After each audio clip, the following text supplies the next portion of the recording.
story episode? Lucky Day. Yeah, Lucky Day. Yeah, what a lucky day. All right, it's doing this thing where it's taking its sweet time again. No, we're live. It's counting No, now. it is literally live. Had trouble connecting, but it says we're live. Wait, you stupid piece of crap! Oh man, it's kind of weird. What are we gonna do in the future when we have kids who don't even know how to fix anything and the computers rebel on them? I swear, I'm sitting here thinking. The other day somebody was going on about global warming again, and I'm like, guys, in about 30 something, Apophis is coming. And let's just say that when it hits, it's to quote Peter Davison, life is going to be intolerable for the few that survive. It won't be a global killer, but if you're living on the west coast of California or anywhere near Japan, you're going to have a bad few days. And then, well, what about this? I go, oh, let me throw this one at you too. By the time it gets hot enough to kill you versus, this global warming thing, chances are the Yellowstone supervolcano will have gone off and you can kiss America goodbye. And it's not going to do great things for the rest of the planet because it's going to basically, blot out the atmosphere. It's going to do some really nasty things in the weather. But oh well, let's get off that doom and gloom and let's talk about something that really doomed me. Lucky Day. I gotta say this before we start. I just don't freaking get it. We're doing a Dr. Light episode, and we brought back Millie Gibson for a Dr. Light episode again. I'm like, I didn't get 73 yards. I'm still trying to figure that out. Now I'm not gonna get go crazy. There were some good points in this episode. It wasn't all horrifically terrible, but oh well. I'm going to get to you, what you guys say about it. I think we started at the bottom last week, so let's start at the top. DWC, what did you think of Lucky Day? We started at the top before, but okay. For what it's worth, I actually did like this episode. It's our lucky day as we're reintroduced to Ruby Sunday, and it feels like she never left. This episode was so engaging in a way that I actually forgot the Doctor is usually in this program, which just goes to show you how good Millie Gibson is in the role that you don't even think about the Doctor. This episode was almost the same as Love and Monsters if it was actually good.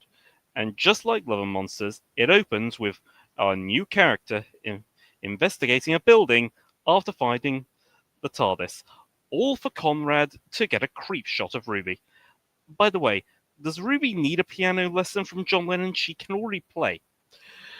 The build-up in this first half between Conrad and Ruby was so enjoyable to watch, but you genuinely felt so happy for Ruby, and you wondered what was going to happen to Conrad, because when things are this happy in a Dr. Light episode, you know something bad will happen to the new guy, which is why the twist was such an unexpected gut punch that no one would ever expected, while at the same time serving as commentary for online personality and disinformation commentators that we see today, all while connecting it to Think Tank, a reference to a classic episode, Robot. All in all, a truly emotional episode that just leaves you thinking, and while Ruby is collecting mums, we learn Conrad was the one who told the Doctor to find Belinda. And while Conrad does not accept the Doctor's reality, Mrs. Flood is more than happy to let him out of prison. Why? Millie Gibson has already revealed that he'll be back, and maybe we will know all on the 24th of May. Okay. Bo, what did you think about it? Yeah, I really loved it. It was about this attention-seeking hypocrite named Conrad who was using Ruby to get to UNIT. I like that he got a couple of people to dress up as the Shriek, and whilst at the same time he was accusing UNIT of faking monsters. I like that that Kate used what Conrad was doing against him by showing him a real monster, and when he was shown the real Shrek, he didn't know how to deal with it. So Ruby had to come around and save him. And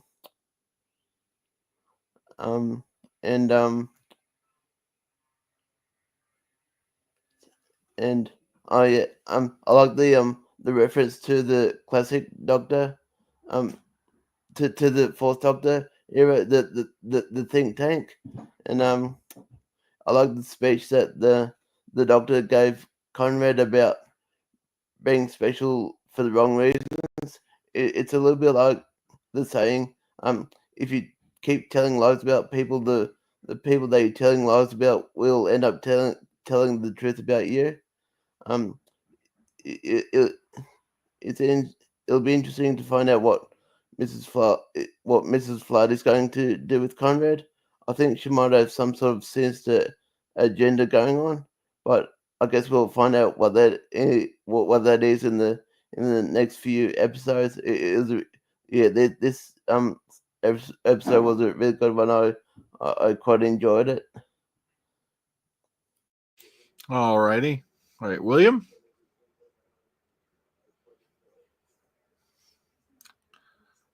I'm not getting any sound from you. Sorry, my There we mic was go. muted. My mic was muted.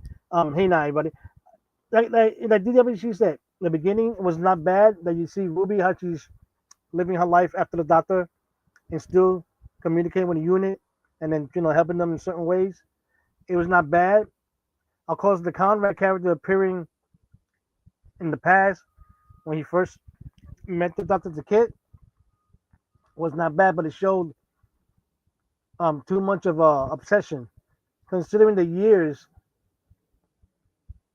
the from the young Conrad, and then of course Ruby.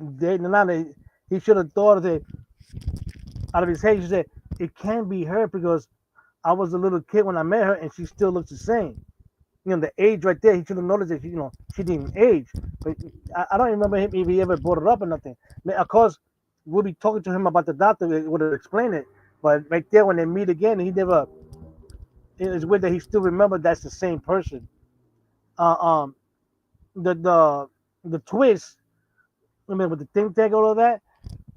That was unexpected, but in a way, it made no sense because since when Unit showed up, and then they found out it was fake, somebody should have hit a button in the computer thing that jammed all the cell phones from recording and receiving and making phone calls right then and there to stop that nonsense.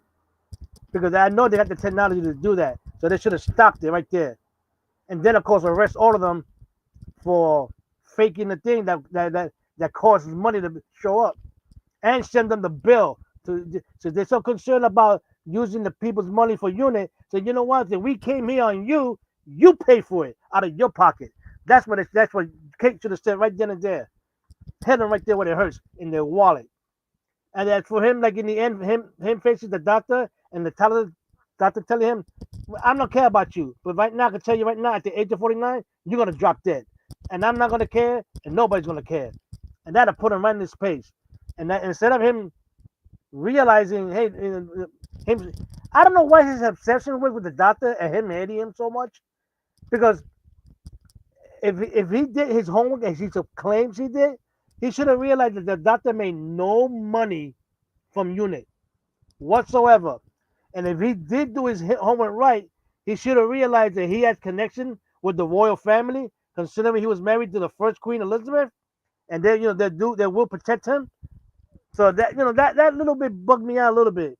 I know the episode not that long to get into all of this, but they should have added a few more minutes just for somebody could put him in his spot, thinking he could be a smart ass when there are people who could outsmart him and make him and punish him real good.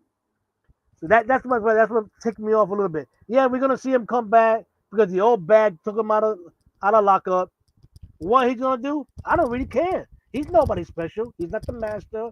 And you notice when he was mentioning the enemies, he never mentioned a Dalek. He mentioned Cyberman and all the other ones, but he didn't mention a Dalek. And we all know how many times the Daleks have showed up on Earth. Many, many times, and they've been recorded. Especially the UFOs above Earth before they started attacking. So I don't know how he thinks that no aliens exist. That really makes no sense whatsoever. Then I know by the end, they need to explain more about how people don't believe on aliens when there is already a whole bunch of documented proof. Yeah, I know Unit might have slip a story here and there to make it seem it's fake, but not everybody's gonna believe that everything was fake. So that's my opening statement right there. Leave it at that. Okay, AJ. Yeah, to me, this one felt more like a twisted, darker version of Love and Monsters. I just wish instead of being Unit, it could have been maybe Torchwood. Could you imagine how Torchwood would have handled Colin? They would have just killed him outright on camera and then left it at that. I think the character of Colin looked a lot like Paul McGann's Eighth Doctor. The look of his face, he looked very similar to Paul McGann to me. Just wish that there was a little bit more runtime to give a bit more story depth to the story.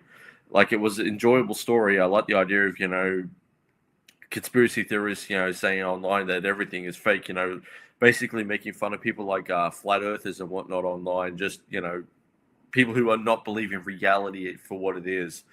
And Colin being a story maker and just making up stories since he was a kid. That's why he hates the Doctor, because he told his parents, I met this man who came out of a blue box and the blue box disappeared, and they didn't believe him. That's why I think he hates the Doctor, and he wants to expose him for, being real, but at the same time take him down, I guess. Yeah, I do not accept your reality, Doctor. Yeah, that was one of the parts I did like. Yeah, was the end, because we finally saw Shooty just go a little bit dark there. It's like, yeah, you're Plus, I'm wondering if it wasn't Russell, kind of, and whoever co-wrote it, just kind of throwing a message out there at the naysayers in a way.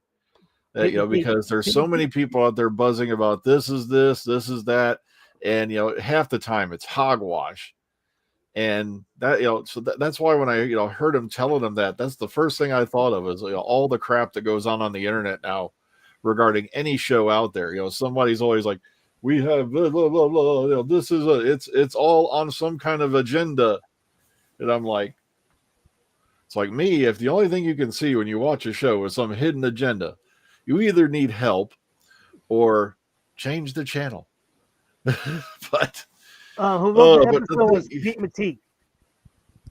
Yeah, Pete Matik. He usually, like I said, he usually writes really good. Although I did like the twist with Think Tank, because he always does a good job, especially when he's doing all the little bits with the companions for the Blu-rays and such, where he does those little things like he did with Louise Jameson and with, of course, Nicola Bryant and all the others. He does a really good job with those. Of course, Tegan, Janet Fielding. I loved all the stuff he's done with them. And his episodes are generally pretty good. I just didn't, like I said, I hate to say it sound mean, but I don't give a damn about Ruby Sunday anymore. I really don't. Not after that huge letdown, of her, the conclusion of her story. I have a question. All right, go ahead. Everybody here remembers that robot Fourth Doctor story. Yeah. What happened to that female scientist with the glasses from Think Tank?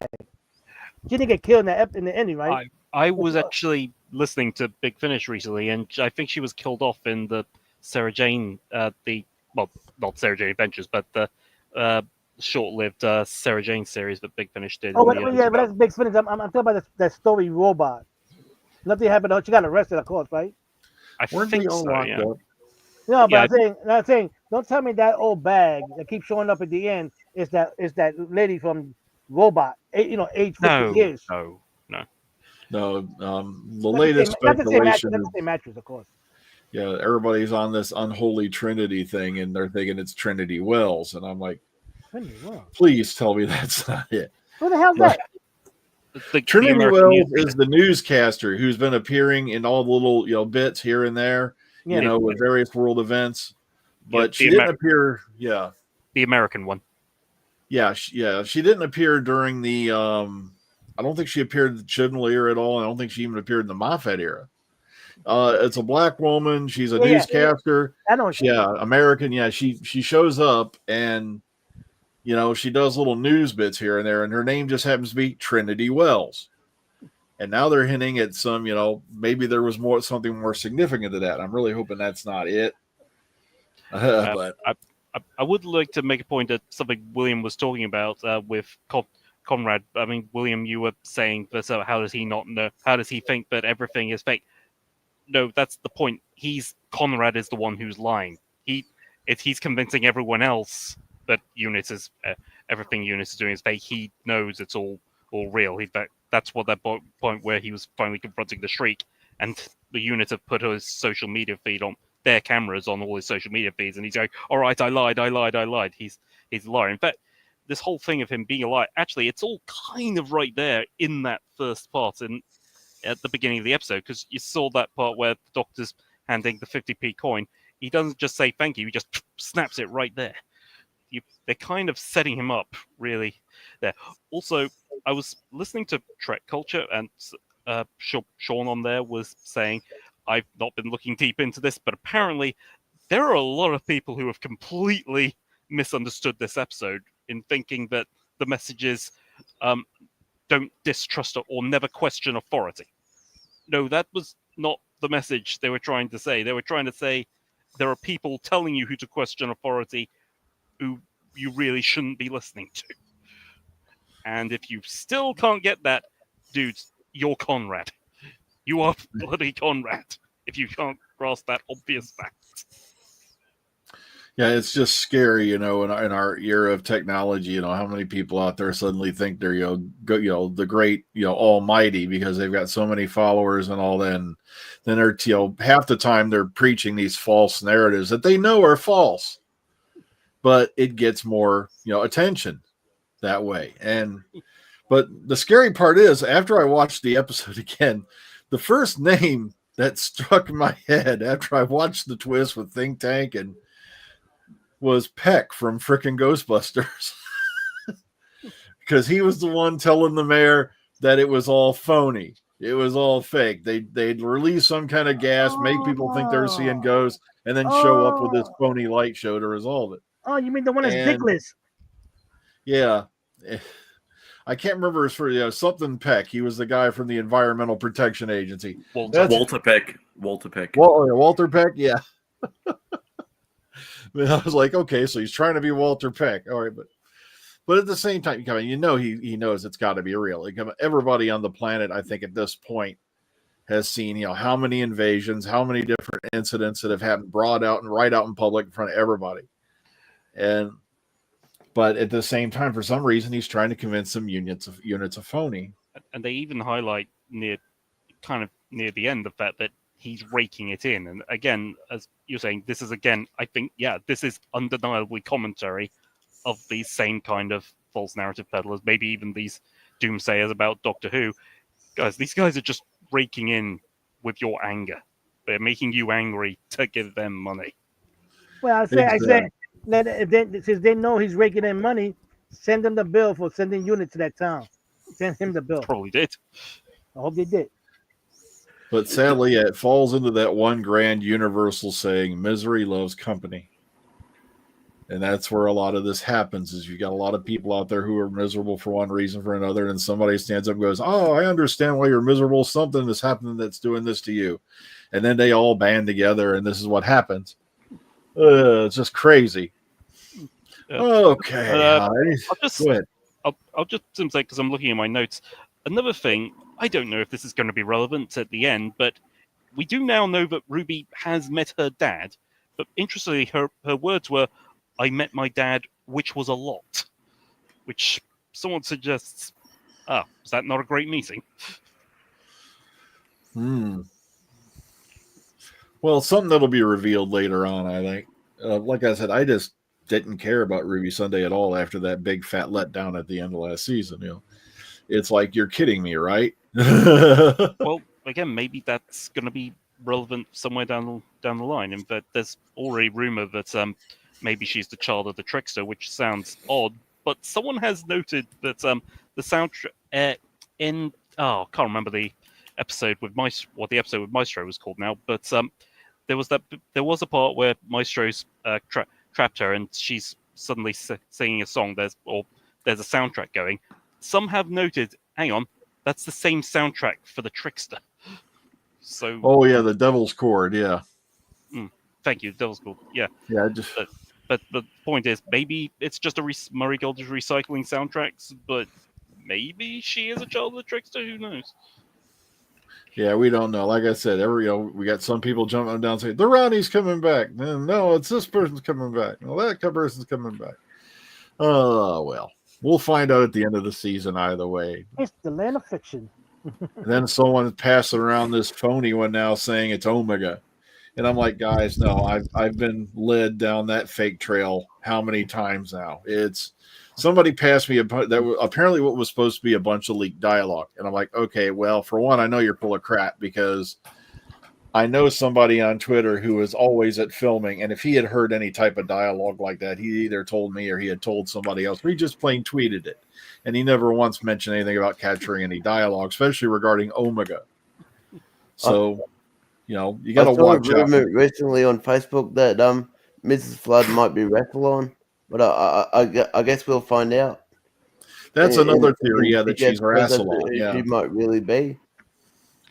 But at the same time, I really don't want him to pull the, we fooled you with a gender bend thing, because Ari did that with Missy. So it's kind of been done before. But at the same time, you never know with Rusty and his plans, I wouldn't really see it as a gender bending fooling thing because we've already seen known that Time Lords can change their sex and their gender. It really wouldn't. I wouldn't see that as a trying to fool you with anything. But like I said, I'm open to just about anything because, like I said, I've had this argument with a lot of people out there. It's like, guys, the canon is always changing. It's been changing since the show first aired. How about somebody was mentioning they hope that Belinda is the Watcher?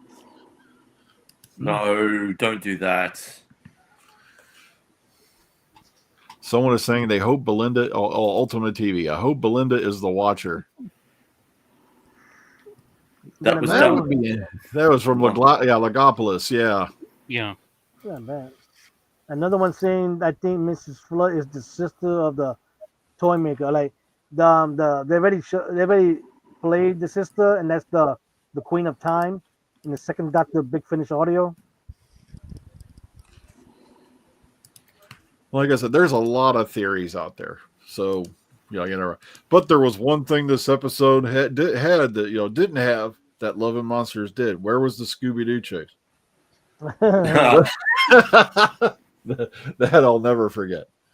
Okay, let's rate this sucker. We're going to put it to bed. Okay, let's start at the bottom and go up. AJ, out of 10, how do you rate this episode? An 8 out of 10. A much darker version of Love and Monsters. I thought it was quite good.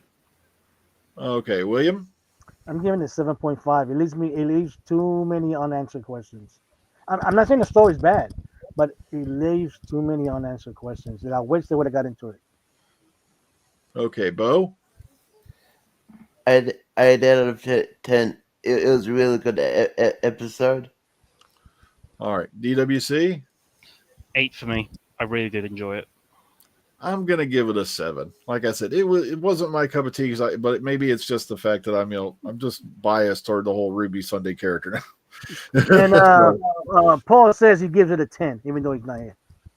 Oh, okay. We missed Paul. That's right. Yeah, I'm sure he'll get in here for next time. Yeah, because let's see, tomorrow's the story and the engine, right? Yeah. Yeah, and that one looks like it's going to be rather intriguing. But if you have a fear of spiders, this one may not be for you. Especially this time of year at our house. No, it is not the 8 legs. I was going to say that. They're bringing back the 8 legs. Nah, yeah, it's not the 8 legs. Oh, sheesh. Or the Rachnos. Yeah, it's not the Rachnos. Oh. But okay, what can you do? Well, folks, we're going to get on out of here. Please join us next week as we review Story and the Engine. Until then, please take care of yourselves. Be kind, be calm, be safe. Enjoy the rest of your weekends. Happy Mother's Day to all the ladies in the United States. Yeah, that's right. Happy Mother's Day this weekend. Happy Mother's Day. Yeah.